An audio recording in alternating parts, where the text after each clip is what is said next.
ഗലീലയായിൽ നിന്ന്. യോഹന്നാൻ 1:36-37. യേശു നടന്നു വരുന്നത് കണ്ട് പറഞ്ഞു, ഇതാ ദൈവത്തിൻ്റെ കുഞ്ഞാട്. അവൻ പറഞ്ഞത് കേട്ട് ആ 2 ശിശുമാർ യേശുവിനെ അനുഗമിച്ചു. According to John 1:36-37. When saw Jesus who was walking past them, John said, "Look, here is the Lamb of God." When the 2 disciples heard this, they followed Jesus. ഈശോയെ സ്നേഹം നിറഞ്ഞവരെ, വിശുദ്ധ സ്ഥാപക യോഹന്നാൻ ഈശോ നടന്നു വരുന്നത് കണ്ടപ്പോൾ തൻ്റെ അടുത്ത് നിന്ന് ശിഷ്യന്മാരോട് പറയുകയാണ്, ഇതാ ദൈവത്തിൻ്റെ കുഞ്ഞാട്. ആ ഒരു വാക്ക് കേട്ടപ്പോൾ യോഹന്നാൻ്റെ കൂട്ടത്തിലുണ്ടായിരുന്ന 2 ശിഷ്യന്മാർ ഈശോയുടെ പിന്നാലെ നടന്നുപോയി. അതിൽ ഒരുവൻ വിശുദ്ധ പത്രോസിൻ്റെ സഹോദരനായ വിശുദ്ധ അന്ത്രയോസ് ആയിരുന്നു. ഈശോയെ സ്നേഹം നിറഞ്ഞവരെ, ഈ ഒരു വചനത്തെ ഹൃദയത്തോട് നമ്മൾ ചേർത്ത് വെക്കുമ്പോൾ നമ്മളോട് ഇന്ന് ലോകത്തിൻ്റെ നാനാഭാഗത്തു നിന്ന് അനവധി മേഖലകളിലൂടെ പല വിശുദ്ധന്മാരായ പ്രവാചകന്മാർ ഈശോയെപ്പറ്റി, ഈശോയുടെ പീഡാനുഭവത്തെപ്പറ്റി, ഈശോ രക്തം ചിന്തിയത് എന്തിനാണെന്നും ഈശോ നമുക്ക് തരുന്ന തിരിച്ചറിവ് എന്താണെന്നും ഒക്കെ വളരെ വ്യക്തമായിട്ട് നമുക്ക് നമ്മുടെ ഇന്ന് യൂട്യൂബിലൂടെയും സോഷ്യൽ മീഡിയയിലും ഒക്കെ കിട്ടിക്കൊണ്ടിരിക്കുകയാണ്.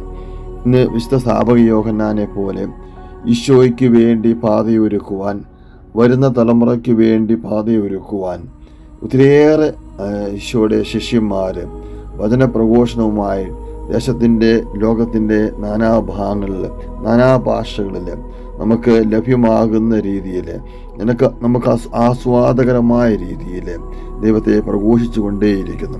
ഇവിടെ എവിടെയെങ്കിലും നമ്മുടെയൊക്കെ ജീവിതത്തിൽ നമ്മൾ നടന്നു പോകുന്ന പാതയിൽ ഇവയൊക്കെ കേട്ട് ഒന്ന് അനുദപിക്കുവാനും പശ്ചാത്തപിക്കുവാനും ഈശോയെ അനുഗമിക്കുവാനും നമുക്ക് തോന്നുന്നുണ്ടോ?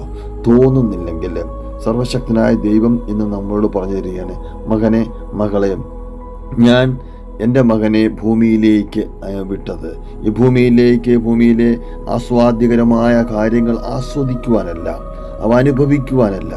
ദൈവം ഭൂമിയിലേക്ക് തൻ്റെ പുത്രനെ പറഞ്ഞു വിട്ടത് അവനിൽ വിശ്വസിച്ച്, അവനിൽ അനുതപിച്ച്, അവനിൽ പശ്ചാത്തപിച്ച് തിരിച്ച് ദൈവത്തിൻ്റെ മകനും മകളും ആയിത്തീരുവാനാണ്.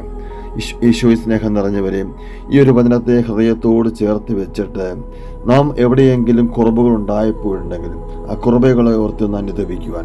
നമുക്കറിയാം, നമ്മുടെ ഇന്നത്തെ ചിന്താഗതികൾ, നമ്മുടെ ജീവിത രീതികളൊക്കെ ഒത്തിരിയേറെ പ്ലാനിങ്ങും പദ്ധതികളും ഒക്കെ ആയിട്ടാണ് മുന്നോട്ട് പോവുക.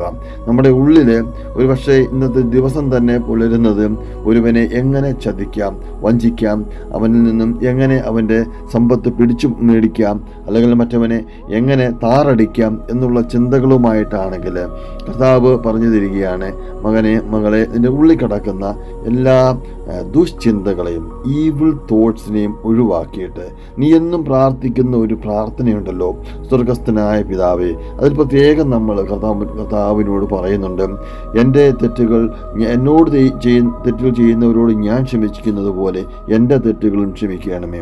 നിനക്ക് മറ്റുള്ളവരോട് ക്ഷമിക്കാൻ സാധിക്കുന്നില്ലെങ്കിൽ പിതാവായ ദൈവത്തിന് എങ്ങനെ നിന്നോട് ക്ഷമിക്കാൻ സാധിക്കും? അതുകൊണ്ട് എല്ലാവരോടും ക്ഷമിച്ച്, എല്ലാ മേഖലകളും അനുദപിച്ച് പശ്ചാത്തപിച്ച് തമ്പുരാനെ അനുഗമിക്കുവാൻ ഈ 2025 നമുക്ക് നല്ലൊരു വർഷമായി തീരട്ടെ.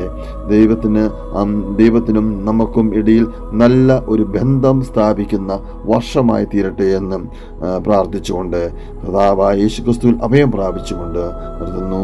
ആമേൻ.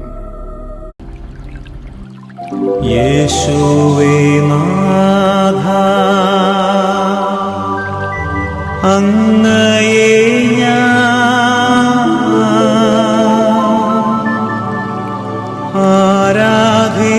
ആരാധിക്കുന്നു,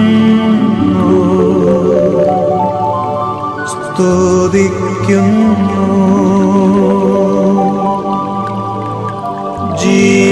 ജീവനുമെൻ്റെ സർവസ്വം മുൻപില